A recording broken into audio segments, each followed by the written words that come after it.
امریکی وزیر خارجہ مارکو روبیو اور اماراتی قومی سلامتی کے مشیر شیخ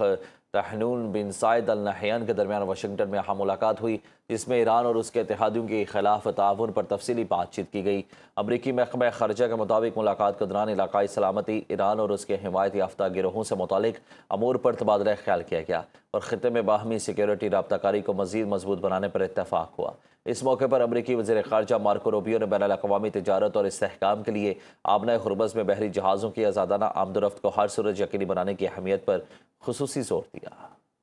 متحدہ عرب امارات نے ایران کے ساتھ تمام تجارتی اور کاروباری اور مالی معاملات تاحکم ثانی معطل کر دیے۔ یو اے ای کی وزارت خارجہ کی جانب سے جاری بیان میں کہا گیا کہ یہ فیصلہ خطے میں بڑھتی ہوئی کشیدگی کے پیش نظر کیا گیا۔ اماراتی وزارت خارجہ کا کہنا ہے کہ کشیدگی علاقائی اور بین الاقوامی امن و سلامتی کو نقصان پہنچا رہی ہے۔ منگل کو متحدہ عرب امارات کی وزارت دفاع نے بتایا تھا کہ ایران کی جانب سے متحدہ عرب امارات کی جانب سے 2 بیلسٹک میزائل داغے گئے۔ وزارت دفاع کی جانب سے جاری بیان میں کہا گیا تھا کہ ایک میزائل متحدہ عرب امارات کی سمندری حدود کے اندر جبکہ دوسرا سمندری حدود سے باہر گرا۔ ایرانی وزارت خارجہ کے ترجمان اسماعیل بقائی نے متحدہ عرب امارات کی جانب سے ایران سے 2 بیلسٹک میزائل داغے جانے کے الزامات کو سختی سے مسترد کرتے ہوئے ان بے بنیاد دعووں کے پیچھے کسی فالز فلیگ آپریشن کا خدشہ ظاہر کیا ہے۔ اس سے قبل اماراتی وزارت دفاع نے باضابطہ طور پر ایران پر بیلسٹک میزائل فائر کرنے کا الزام عائد کیا تھا، جس کے جواب میں ایرانی ترجمان نے خبردار کیا کہ ایسے من گھڑت الزامات خطے کی سیکیورٹی کو مزید داؤ پر لگا سکتے ہیں۔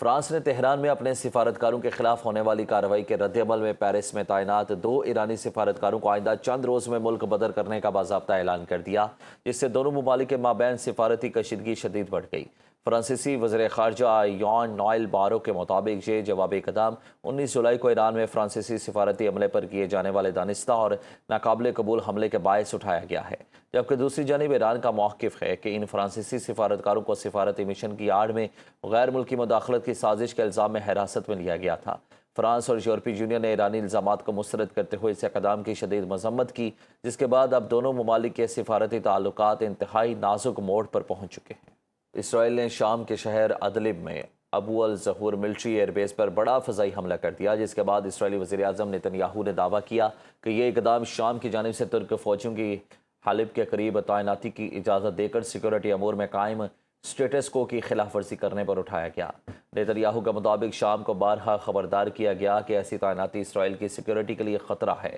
مگر اسے نظر انداز کیا گیا، جبکہ دوسری جانب شامی حکومت نے اس حملے کی شدید مذمت کرتے ہوئے اسے ملکی خود مختاری کی خلاف ورزی اور علاقائی استحکام کے لیے خطرہ قرار دیا۔ ادھر عراق اور شام کے لیے امریکی مندوب ٹام براک نے بھی اسرائیلی حملے کو غیر ضروری اشتعال انگیزی قرار دیا ہے۔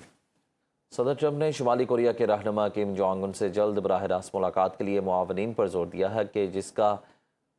امکان نومبر میں ایشیا پیسیفک اکنامک کوآپریشن اجلاس کے موقع پر ہے۔ امریکی اخبار وال اسٹریٹ جرنل کے مطابق یہ اقدام جون 2018 اور فروری 2019 کی سربراہی ملاقاتوں کے بعد سامنے آیا، جو شمالی کوریا کے جوہری ہتھیاروں کے ذخیرے میں مسلسل اضافے اور کسی مستقل معاہدے کے فقدان کے باوجود ذاتی سفارتکاری کی ایک اور کوشش ہے۔ مزید تفصیلات کے لیے وال اسٹریٹ جرنل ملاحظہ بھی کیا جا سکتا ہے۔ آپ کو اپڈیٹ کر رہے ہیں کہ صدر ٹرمپ نے شمالی کوریا کے رہنما کم جونگ ان سے جلد براہ راست ملاقات کے لیے معاونین پر زور دیا ہے۔